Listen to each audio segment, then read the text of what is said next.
call each other and wear the same? Yeah. You did. Behind you now, they were like, no, we did it. We get the memo. The two ladies behind you dress the same. They look like Twinkies. They're styling. That's too funny. Yeah, they're both named Cody.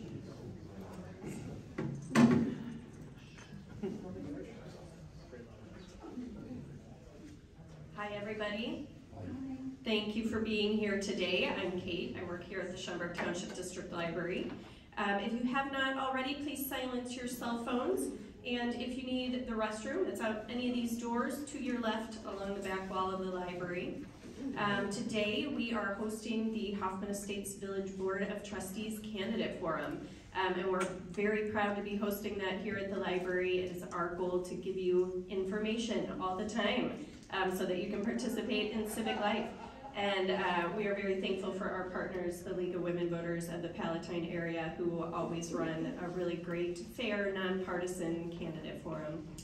So with that, I will introduce Vicki Martin with the League.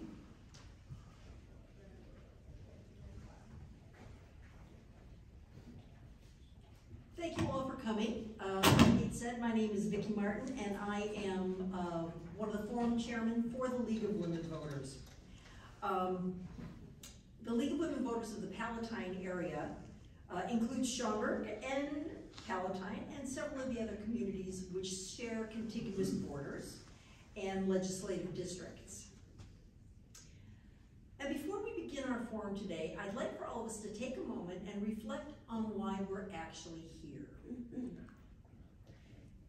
Our elections are a key part of our democracy. It's what makes our country strong. And with that in mind, we would like those of you who are comfortable doing so to rise and join us in the Pledge of Allegiance. I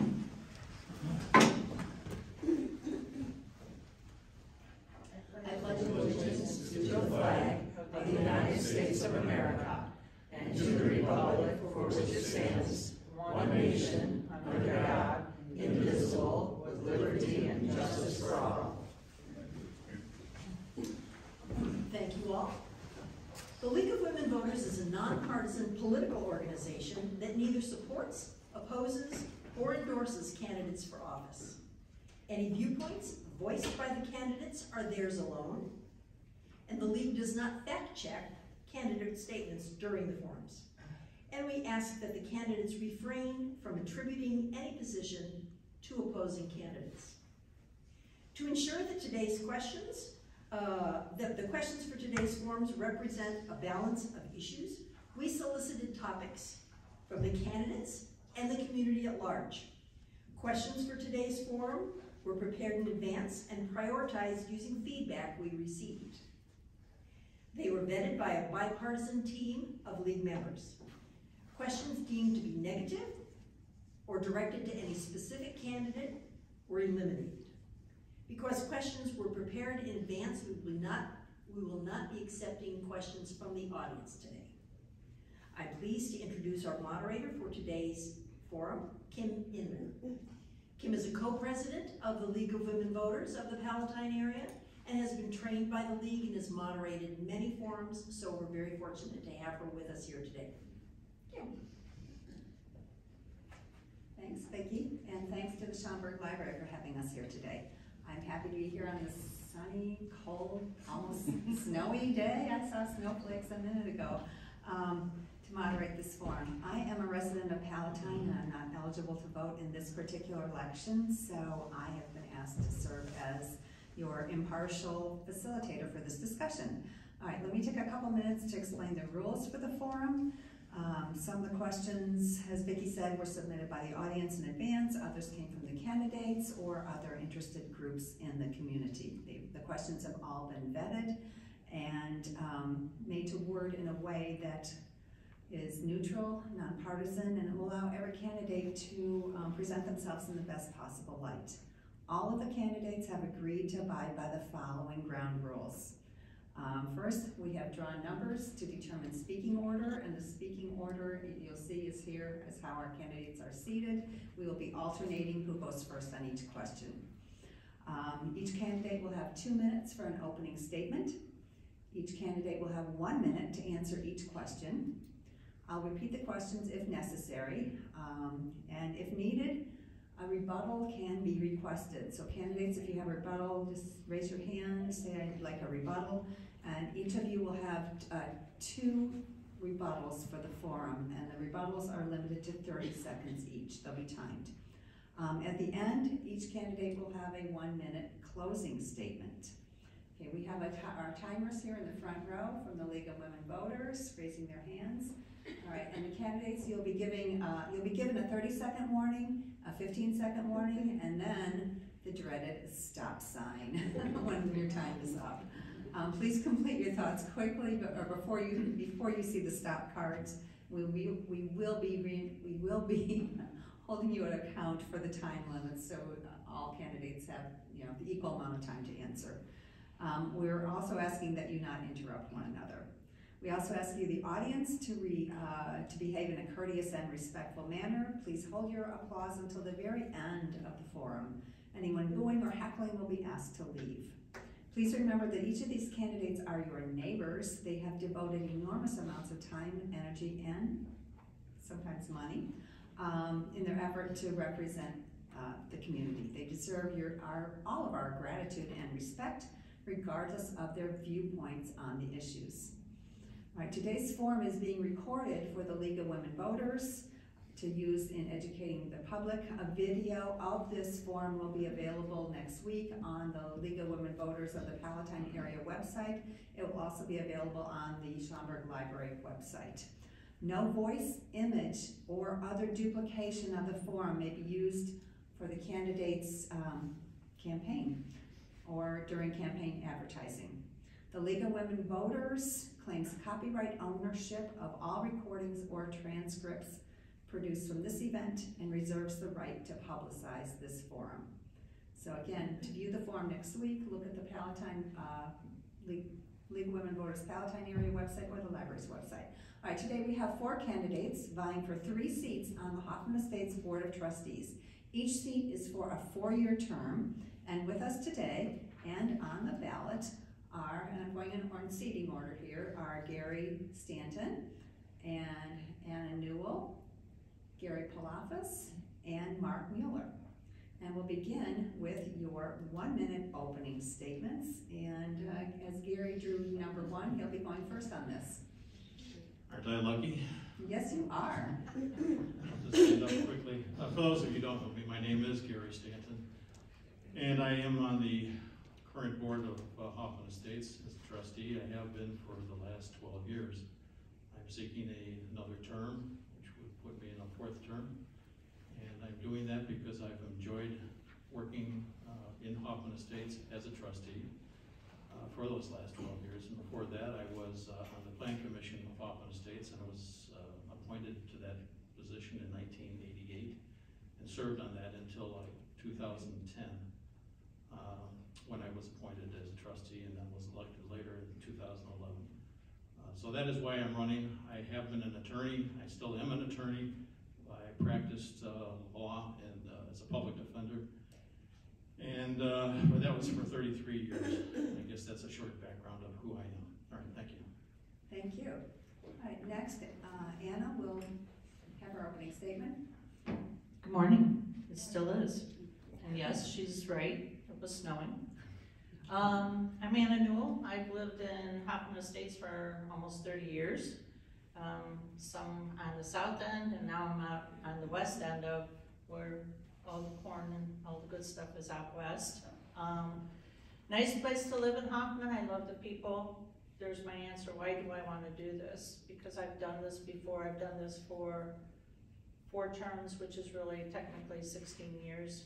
Oh, she's giving me the yellow already. Oh my gosh, I can't even blow it like a stop sign. But anyway, I love doing this. I want to continue doing this, and I hope I continue to serve the people the way I have for the last 4 terms. Thank you.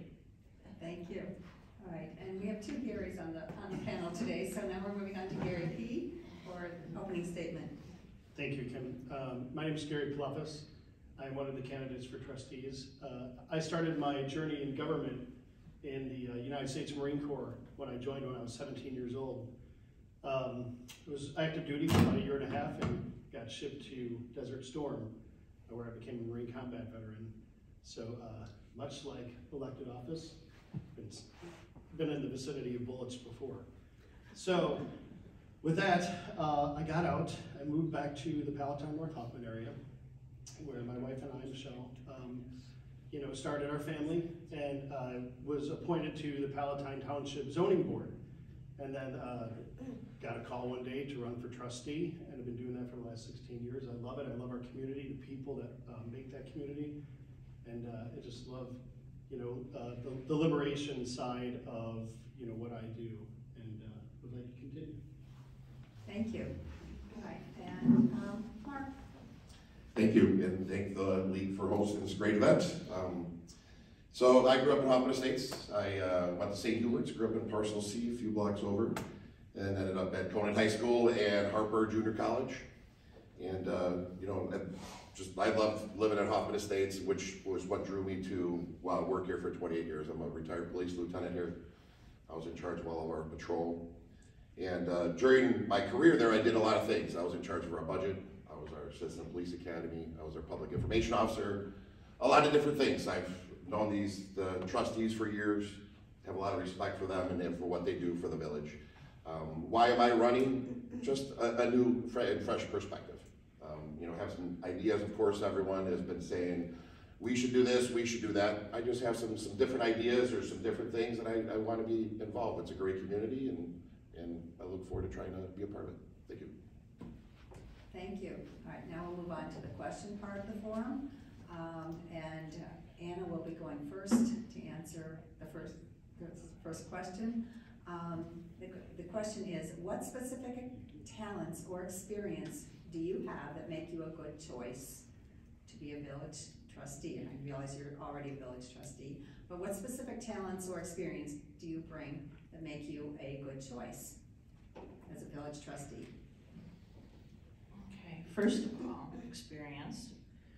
Another talent is I do have a gift of gab, so no problem there. I also have good listening qualities, so we're listening to our residents. What is going on? This is why we go to block parties. This is why we go to other events, because we want to know what is going on in your community. So having a good listening skill is very good. I've also worked for 21 years with seniors and disabled at the township. That is important because you get to know what their needs are. That's what the residents are to us. What is the need? So that's what I'm bringing to the table. Short and sweet before she hits me with the red stuff. Okay, you don't want the red stuff. No. Thank you. Just short. All right. Gary P., what specific talents or experience do you have that make you a good trustee? Yeah, thank you. Here we go. Am I on? Try one more time. How's this? It's green. It's not. Do you want that one? It's not green, I think of that. So the talents I bring are really leadership. I've been put in leadership positions all my life. And I'm a helper. I love help and helping people, and I have a helps gift. So I'll show up to anything, and just point me in a direction, put me in. And anywhere I can help is really what I like to do and get involved in. And much like Anna said, one of the ways we help the community is by showing up, by serving. We're on multiple volunteer commissions. I'm on the Veterans Commission, which is the really warm jacket I'm wearing, and many others, Arts Commission, Plots Concert. And the volunteering is really what I have a passion for in terms of our village and the volunteers, and just what makes our community what it is. So leadership. Great. Thank you. Mark. Kind of like similar to what Gary was saying, I have always been in positions of leadership my entire life, whether it was through sports or through work as I got promoted. And I've been known as a fairly direct person. I'm going to tell you what I'm thinking and listen to your ideas as well. And my biggest passion is the kids in our community. I've been running our youth football league for 34 years. I started a program through the police department called the Law Enforcement Athletics Program, which helps at-risk kids. So the kids in this community mean a ton to me, and I really just connected with so many families over the years. So I would say would be my biggest strength, is just my connection with everyone in the community. Thank Thank you. All right, and finishing up this question, Gary S. This sounds very similar to everyone else, but experience is one of the reasons why I think I'm one of the best candidates. And since 1985, I've been involved with the Village of Hoffman Estates. I became a member of the Environmental Commission at that time, and I was on that for 3 years, and then became a member of the Youth Commission. From the Youth Commission, I went to the Plan Commission, and as I've already mentioned, I was on that for 22 years. And the last 9 years, I believe, I was the chairman of the commission itself. And then I became a trustee. And with that, I've been a good learner and good listener. And between all of that, I believe that is what makes me a good candidate. Thank you. Thank you. We'll move on to our next question, and going first on this is going to be Gary P. The question is, what would you do to help Hoffman Estates enhance its own identity separate and apart from that of other area suburbs?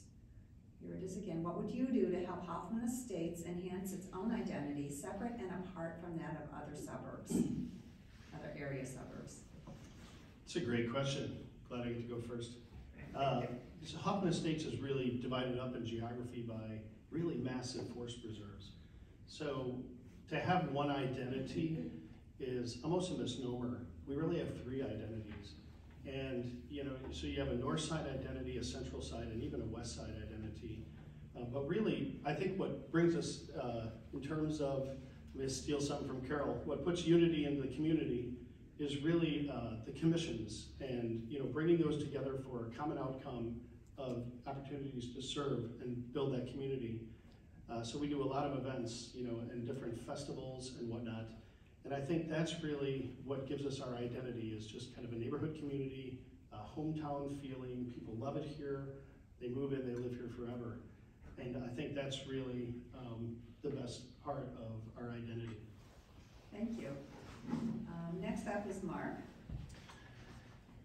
That's a great question, because a lot of people actually ask that, like, what is Hoffman Estates actually known for right now? And Schaumburg, you got Woodfield, the other communities who have something.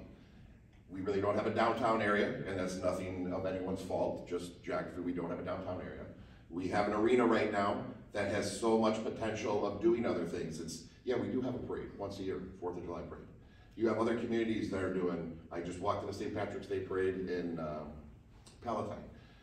Communities, fest, that if we are kind of landlocked of other stuff we can do, let's do those hometown things. Let's use the arena and have a huge Pride Fest during Pride Week. Let's do other things like that that nobody else is doing, and I think we have the ability to do that.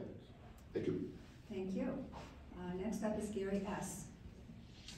I don't know if I can improve upon the answer that Gary Loftus actually gave. We have 3 different parts of town. We have the north, we have the south, and we have the west. And all 3 of those have their own distinct, I guess, divisions or something about them. We do have the Now Arena, as Mark said, and that does act as a center for all 3. We have the Platts concert out there. We have the 4th of July Fest out there, and many other activities. We have the tavern or bar or whatever, what do we call that? Beer garden. Beer garden, right, the hideaway. And that also brings out people to the village. And now we have the location that is out north of us that took over the, oops, I have to stop. I got the bill. All right, Anna, it's your turn to answer this one. Alrighty, not to be repetitive, and I'm going to talk really quick. So how do we enhance it? We're having things like, okay, as they had mentioned, the beer garden, and I will bring this up only because people as far as Chicago are noticing it, and we're on the map for Hoffman Estates. Whether we're the north end or the south or the west end, each one of us. Now, if you want to talk about the north end, we got the great bakery out there. Yes, Popeyes will be coming. Oh boy, 30 seconds. Geez, I can't get it all together in that. But anyway, so, and then the West End, yes, we have the Now Arena, but we do have the parades, okay, which brings people together. The Northwest Sports Fest, they're coming from everywhere, not just Hoffman Estates. So on top of all of that, we're making ourselves known, one way or the other. I'm just gonna sit down before she waves the red. Thank you. Sorry. All right, that's fine. All right, thank you so much for your answers there. Our next question is going to be answered first by Mark. So here is the question. Do you have ideas for increasing the productivity of the Now Arena? Please, and please share if you do. Yes. I mean, I have been it's the Now Arena with me is you know, a big thing. First, I live right by there, so you know, the potential of just going to that. I think that arena can do so much, and we talk about just the lot. Every weekend, as I have on my videos they put out, I think there should be some sort of a fest, there should be a fresh market. In the wintertime, we should have a Christmas, that Chris Crindo Mart out there with lights and people going there. This Naperville right now is having a outdoor beer fest in the wintertime. We have an open parking lot even that we can do something every single weekend. And that's thrown back on the general manager of them doing it. If they're not doing it, we need to get someone in there that's gonna do it. Thank you. Next on this one, Gary S. The word I was searching for before was Metroburg. Anyway, as far as the arena goes, I think Ben Gibbs does an excellent job. We had so many events last year, and of course, you could always get more if you can get more, but Ben goes out there and tries to get as many people as he can to perform and act, and he has done in the past.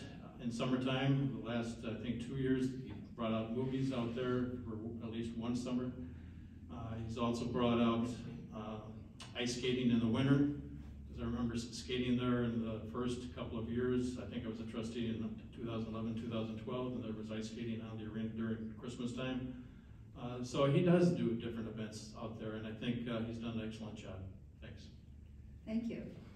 Anna, what ideas do you have to increase productivity of the Now Arena?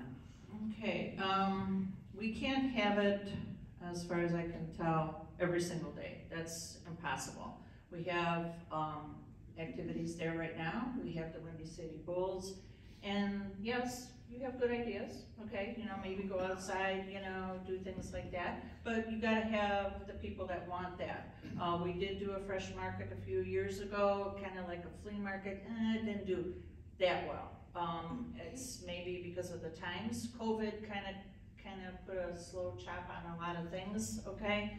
I don't want to use that as an excuse, but you know, we do have a good general manager, as it was mentioned. He does look for different things, but sometimes the venue, they're looking for more seating, or they're looking for larger venues to produce. So we can still, you know, hey, there's always a table, and there's always times to sit down and say, hey, what can we do? That's all I have. All right, thank you. All right, next question. Gary S., be prepared, you're going first. We forgot Gary. Oh, so sorry. Sorry.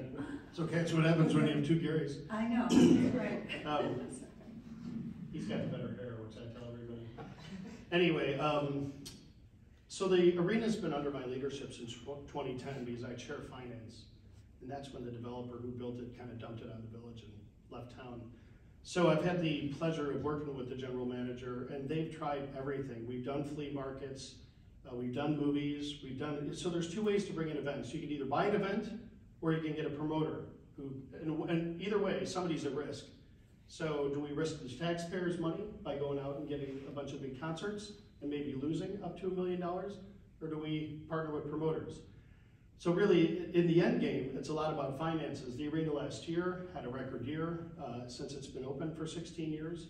And I think we're doing the right events. Is there always opportunity to do more or better? Heck yeah. Yeah, and we're dedicated to doing that. But so far, so good. And you know, we got a really good team running that place. Thank you. Sorry about that. All right, now Gary S. will go first on this question.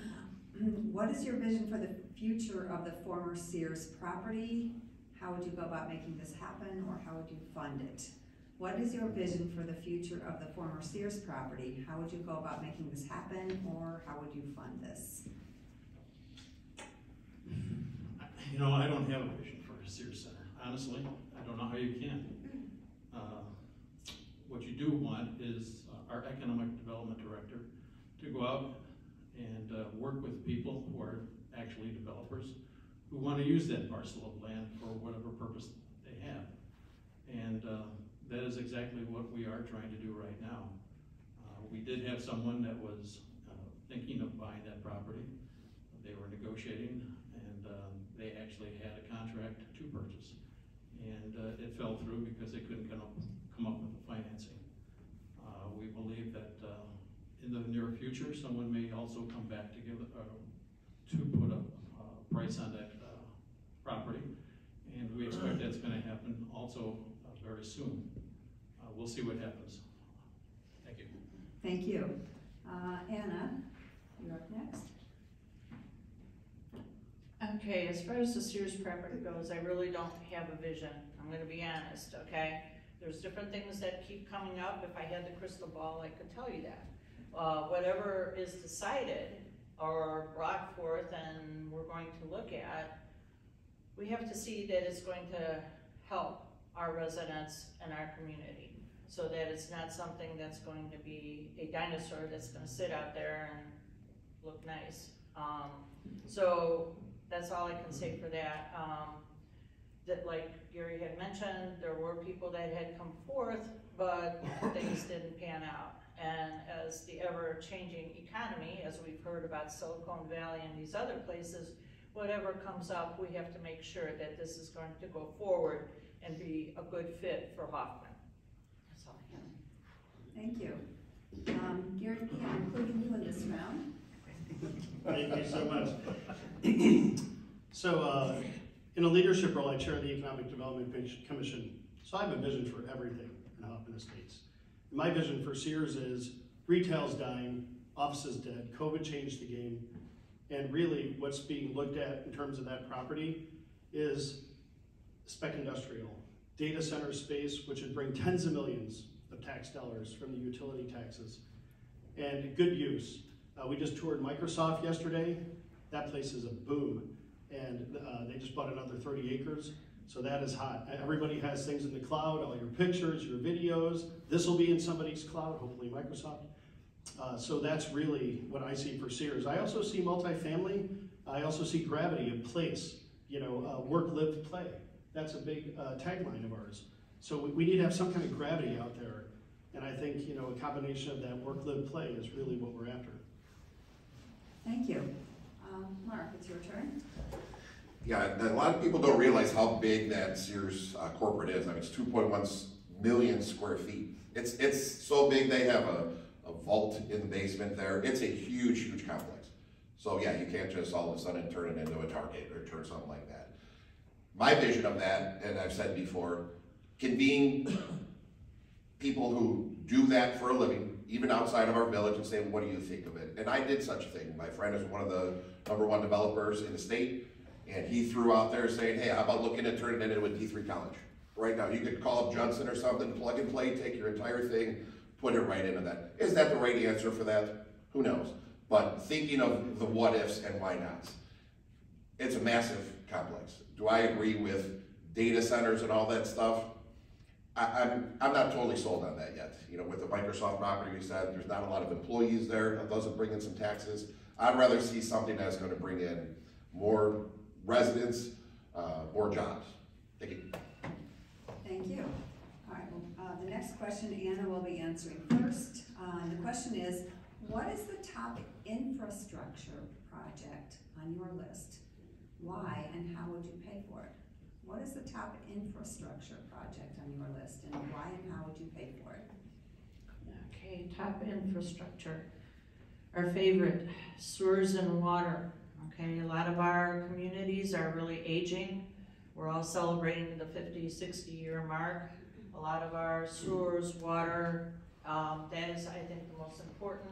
We get funding from different places, whether it's from the state or there's grants that we look for. We do smoke testing to make sure that all of our infrastructure is working.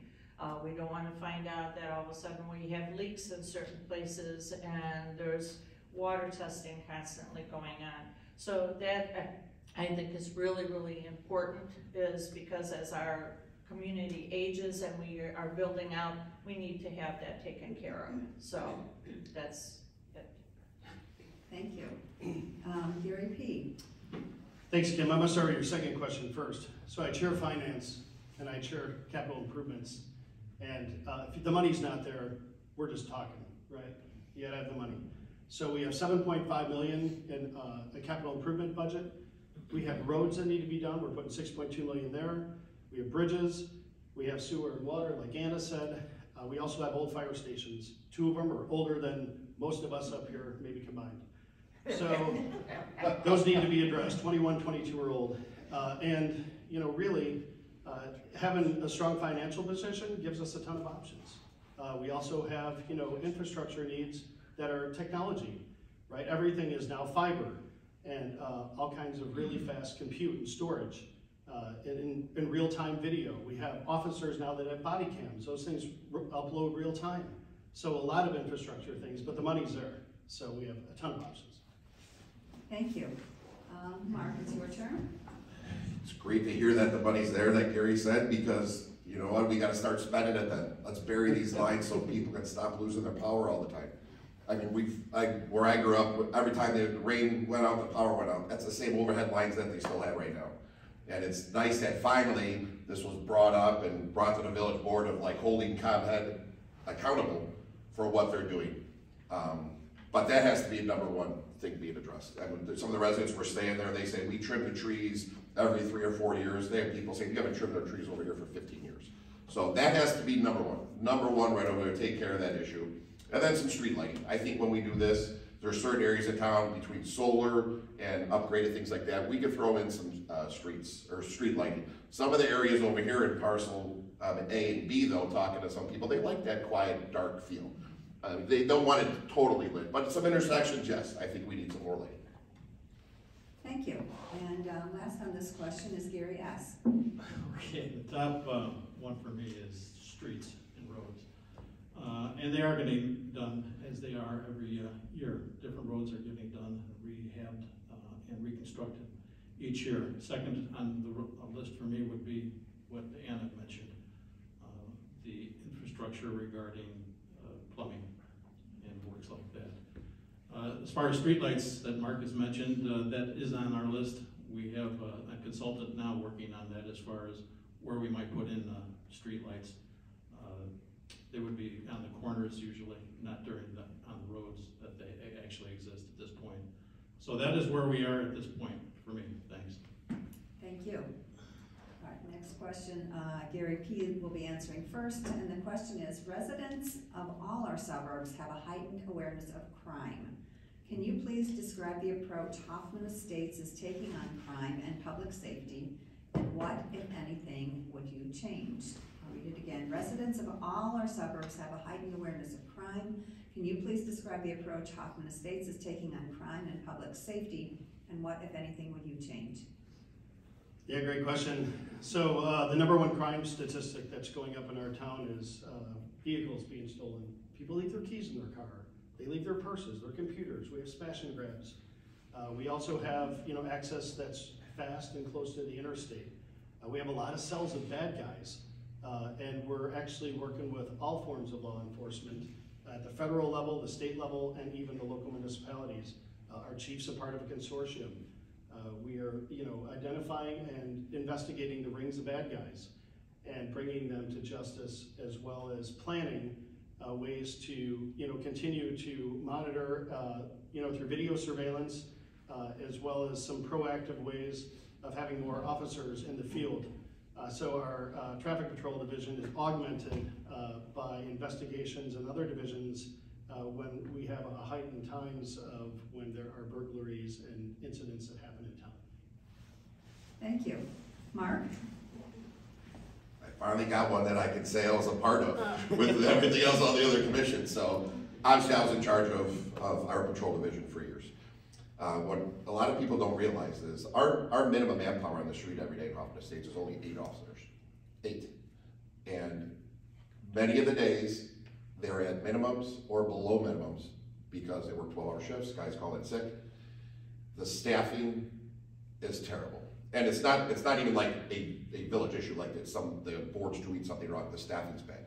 It has to do with money, it has to do with guys like me that retired. It's the staffing's bad. So we gotta help with the staffing and other stuff they're starting to do with the community service officers, and that helps out a little bit. But we don't realize too is what Gary talked about. Our traffic units and like our gang units, there's only like 1 or 2 guys in those anymore. Those units had to be disbanded, just the field patrol. So we need more guys. Thank you. Gary S.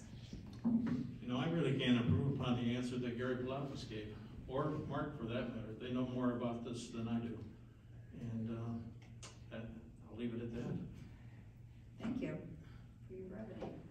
Anna. Okay, you're gonna get my 2 cents on this one. Hoffman Estates, I think, is very, very safe. Okay, we do have crime, okay? I will give you that. But it's like everywhere else. People are coming from other places. They're coming and doing things here. Some of the things I think we need to do to help the police is, as Gary had mentioned, you're leaving your purse out in the car and the door is open. You're inviting crime. Same goes for your homes.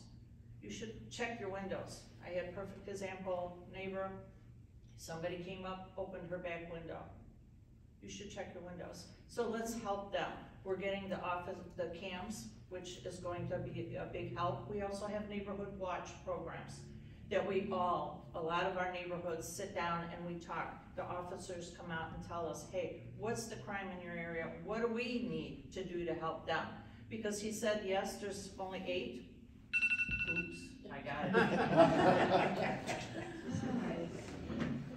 You might get more time on that thought in the next question, Anna. And it's going to Mark first. The next question is, what, if anything, should Hoffman Estates be doing to strengthen the relationship between the police department and the residents? What, if anything, should Hoffman Estates be doing to strengthen the relationship between the police department and village residents? 2 for 2 of questions. I'm on a roll now. The neighborhood watches are good. I mean, I was in charge of those, so neighborhood watches are good. To strengthen with the residents, it's literally communication and trust. We have a great police department. We have good supervisors. We have young officers who want to do a good job. Body cameras are great. That's just about accountability. Okay, having body cameras, accountability, that's fantastic. It really just gets back to the community trusting the officers that are here, seeing them out in public, the old wave when you see them, and those kind of relationships. Also, these officers getting involved in the community. Like I said, I started that law enforcement athletics program. I go to calls and officers know the families because they're interacting with that. So it's that old school family relationship that's how you strengthen any relationship with the police. Thank you. Gary S. Mark gave an excellent answer again. We have a national night out, and that is one of the reasons that the police meet with our community. And there are usually, I think, more than one national night out in our community where the population gets a chance to meet with our police.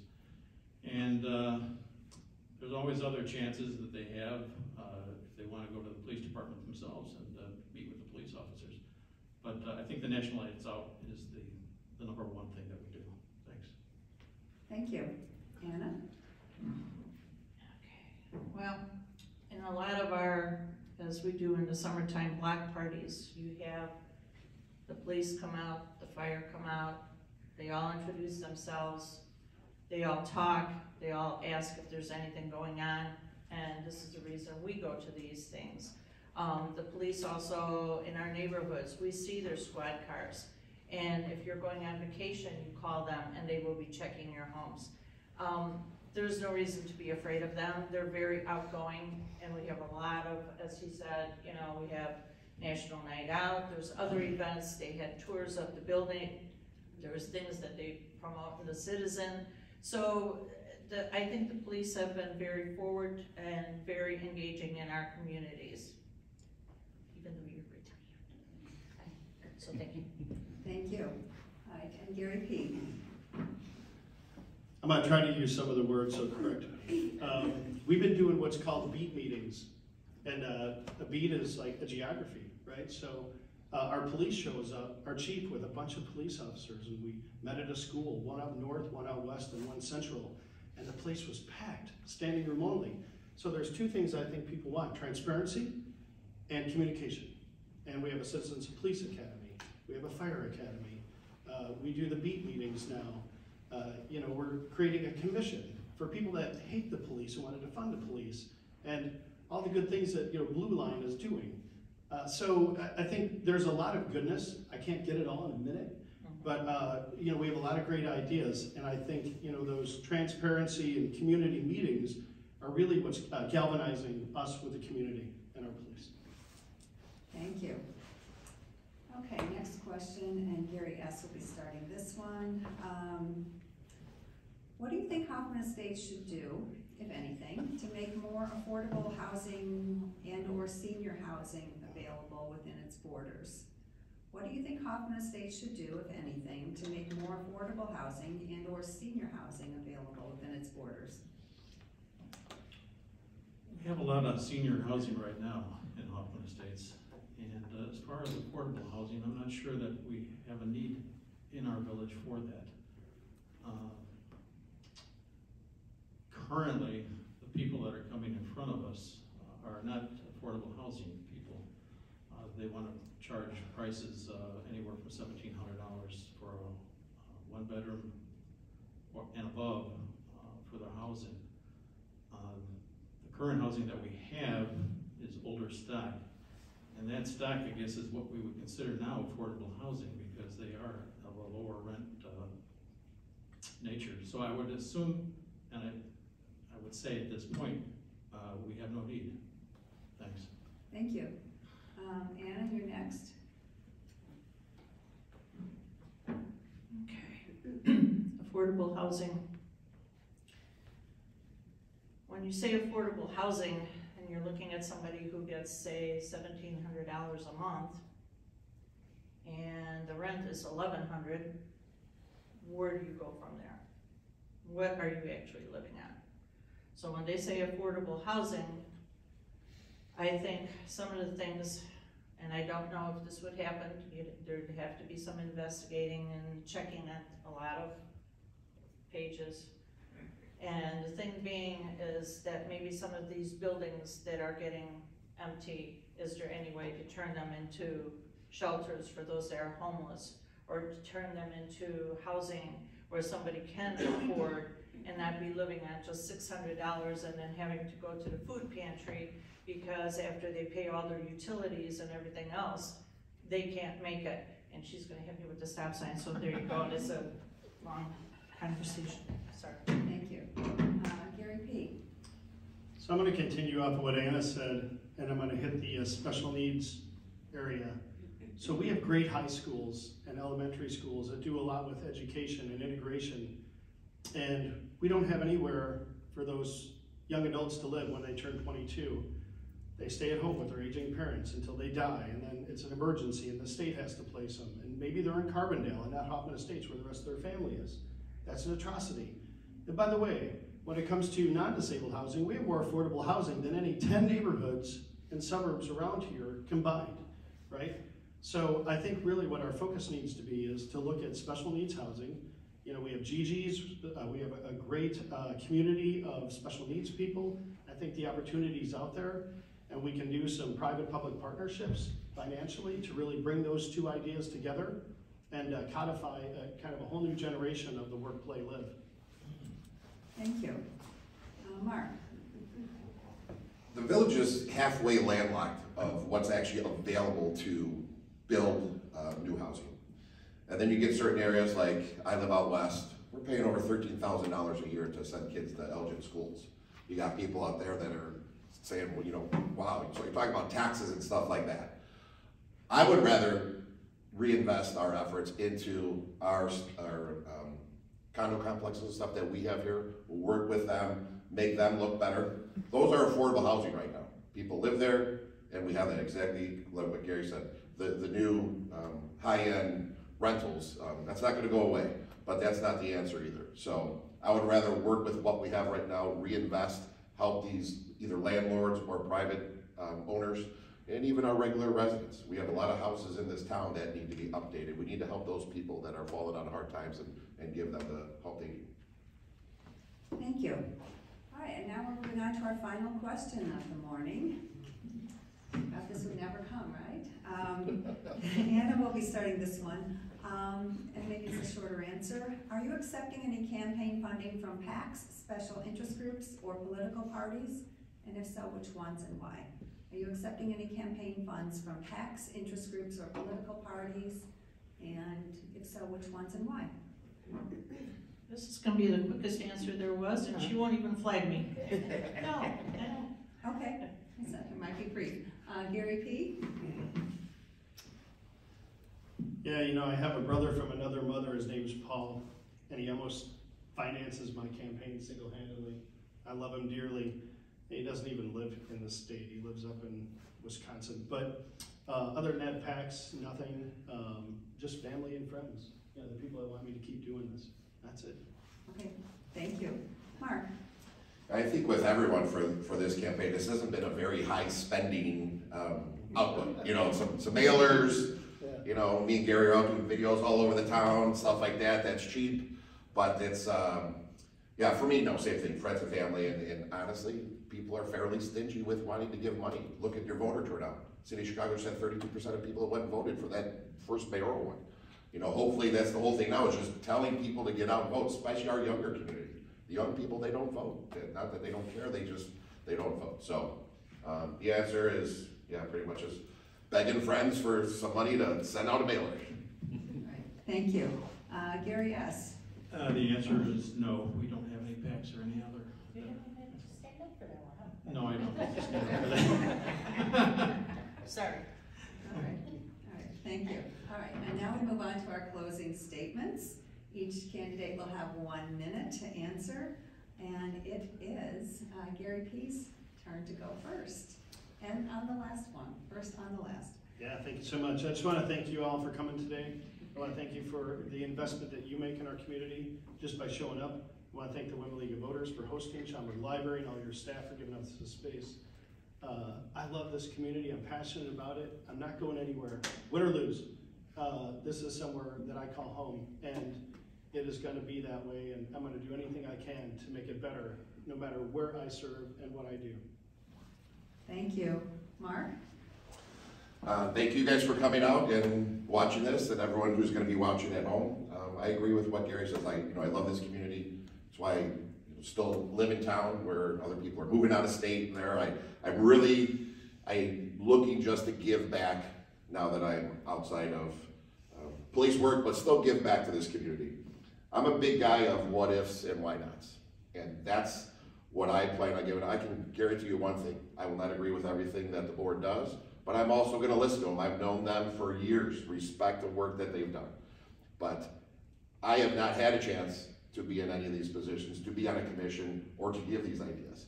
So that's what I want to do, and I can promise you that I will work hard at it.